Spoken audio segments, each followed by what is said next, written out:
Ben ritrovati dalla redazione. Una donna del 1974 versa in gravi condizioni dopo un violento incidente avvenuto all'incrocio tra via Brigata Casale e via Carnaro a Trieste. La dinamica dello schianto e al vaglio della polizia locale, occorsa sul posto insieme ai sanitari del 118 intervenuti con automedica e ambulanza.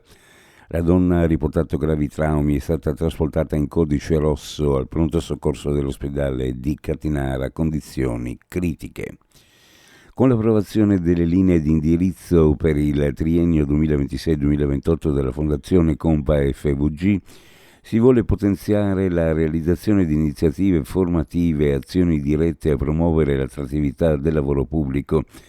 In questa fase è caratterizzata da una perdurante carenza di personale. È fondamentale accompagnare inoltre gli enti locali nell'attuazione delle riforme promosse dallo Stato e dalla Regione.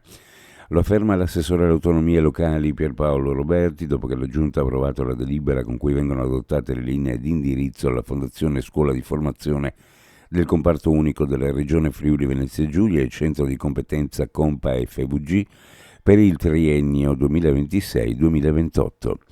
Con la gara per l'affidamento del servizio pubblico di trasporto marittimo stagionale di passeggeri per il quinquennio 2026-2030 con un investimento complessivo di 37 milioni di euro, si vuole valorizzare il settore come parte integrante della mobilità pubblica sostenibile del Friuli Venezia Giulia a servizio dei residenti e dei turisti, rafforzando il legame tra la costa, le lagune e le ciclovie regionali.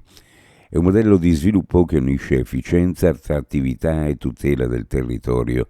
È il commento dell'assessore alle infrastrutture e territorio Cristina Mirante dopo la pubblicazione da parte della Regione sulla Gazzetta Ufficiale dell'Unione Europea dell'avviso per l'affidamento del servizio pubblico di trasporto marittimo stagionale di passeggeri per il quinquennio 2026-2030.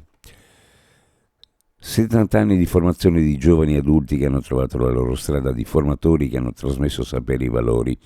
Civiform, punto di riferimento regionale per la formazione professionale, celebra nel 2025 il suo anniversario numero 70 con una giornata di festa e riflessione che si terrà giovedì 23 ottobre a Cividale del Friuli.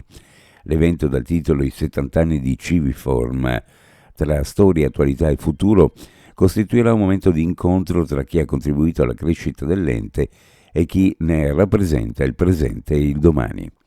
Uno sguardo alle previsioni meteorologiche per la giornata: cielo da poco nuvoloso a variabile, venti deboli, temperature massime in leggero calo, temperature minime in pianura fra 5 e 8 gradi, sulla costa fra 10 e 13, le massime ovunque fra 16 e 19 gradi centigradi.